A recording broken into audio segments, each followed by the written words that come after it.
Dorinda, on the other hand, poor sweet innocent Dorinda, comes back into play, and I think she falls in love with Medoro at the same time, if I'm not mistaken, about this point. Yeah, I think the way we play it is that Dorinda has been treating Medoro as a nurse in the hospital for some time, and she's always carried a torch for him, and he's often been very nice to her, and in her innocence, she's taking this to be love. And how does Orlando come into it at this point? Now that we've now met everybody, and so these people are in a hospital ward, and are you in this hospital ward at the same time, or? Well, the set works that we can be in different parts of the hospital, so we have a few different rooms of the hospital we can exist in. I see. But as you say, we get to the point where Angelica and Orlando finally appear together on stage, and Handel makes it rather difficult for Orlando because he doesn't give him rather very much time to show the audience how much he loves Angelica before she starts giving him a hard time. Well, now Angelica, who is an older woman in this production, how does she interact with Dorinda in the early stages? I'm curious about how this is put together in this production. Well, I think even in this production, and just in general, Angelica is always the stronger of the two ladies, and I think that dynamic always comes across. I mean, it's in the music, it's in their text, it's just the way characters are drawn. And here we see Angelica, she uses her experience and worldly wisdom over Dorinda, and it's like to explain to her that she's got it all wrong and that everything will be okay, and that the situation they find themselves in is for the best. And we now head into Act 2. And tell us a little bit about how this act plays out in your production. Well, Act 2 is where we first start to see the changes in Orlando. I mean, from his very first aria, which is possibly the hardest aria to sing in the whole work, Cielo, se tu consenti. We don't see madness quite yet. We see incredible anger at the idea that anyone could possibly betray Orlando, who is a great man. This whole concept that he could be betrayed doesn't ever really cross his mind. And his first thought is, I want to kill Angelica, but then his thought is, I can't kill Angelica, I love her so much, I'll have to kill myself. But he doesn't really want to do that either. So he's a man very much torn at the opening of Act 2. At this point, Angelica, there's something about this piece as I was reviewing. Angelica sort of lies to Orlando and leads him on that she actually does have affections for him. Now, this whole Handel work, is about the I would say the traps of love, if you will. Yeah. Why does Angelica, in your opinion, lead him on this way? I think in the initial part. Well, I think Orlando and Angelica enter the opera as a couple who Orlando certainly genuinely believes they are in love, and I think a bit of Angelica thinks they're in love, or at least have been in love in the past. And the only problem Angelica has is that she's just found someone she loves more.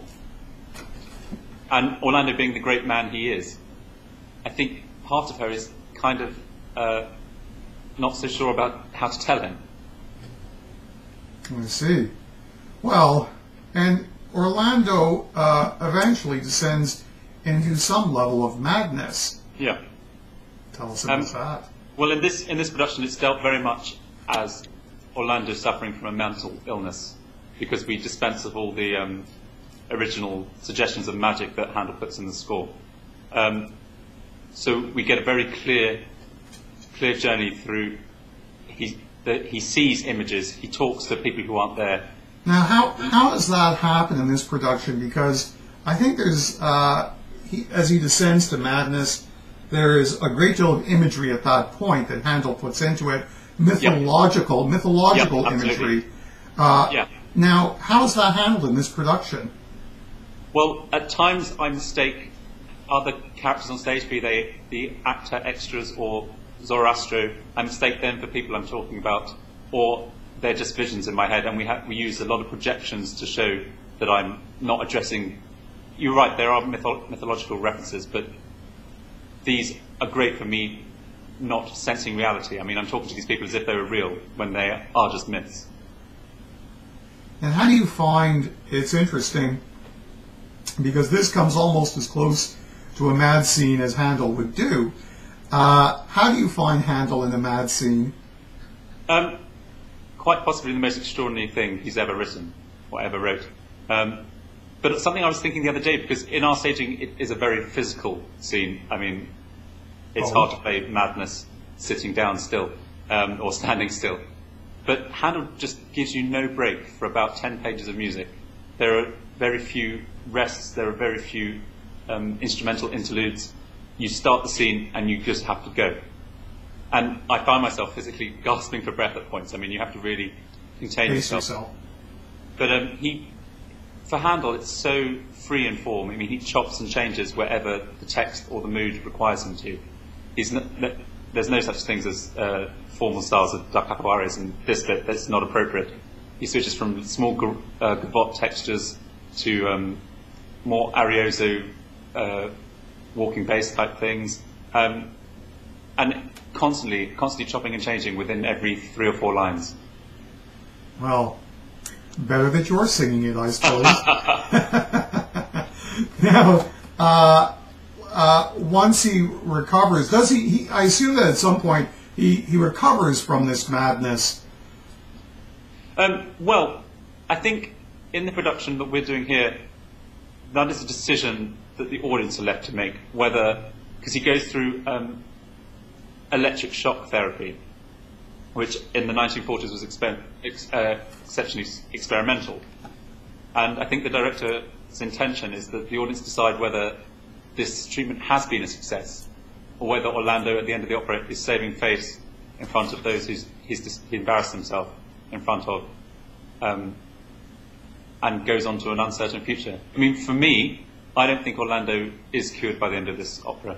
Really? I think his experiences he has in this short time frame that the opera is set in, I don't think he's a man who can ever go back to war quite the same. But it's left for the audience to make their mind up here. Well, eventually, Zoroastro does, I think, get him back into fighting shape, I would think.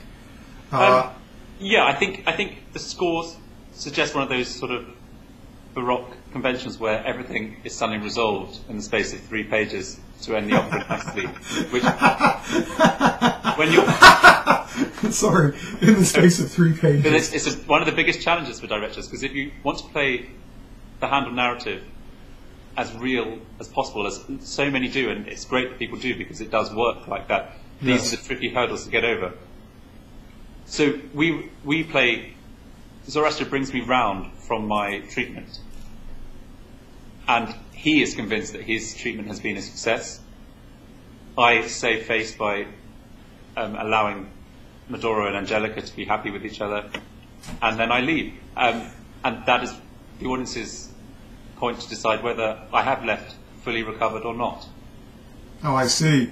Well, in this production, I'm sort of curious how you kill Medoro and Angelica. Now, is that handled as sort of like a fantasy, or are you not going to tell me? Yeah, I probably shouldn't tell you, but it's handled in a very real way. It's not fantasy at all. It's the basic idea of it is that Orlando is tricked into thinking that he has killed both Angelica and Medoro. Ah, I see. More tricks of Zoroastro, I would think. Yeah, but don't tell us. No, I'll save that one. I mean, the people who are going to be viewing this probably aren't in Scotland and probably aren't going to be doing this. But at the end of the day, as with most works of this period, and with Handel in particular, everything ends well. All's well that ends well. Would you not say?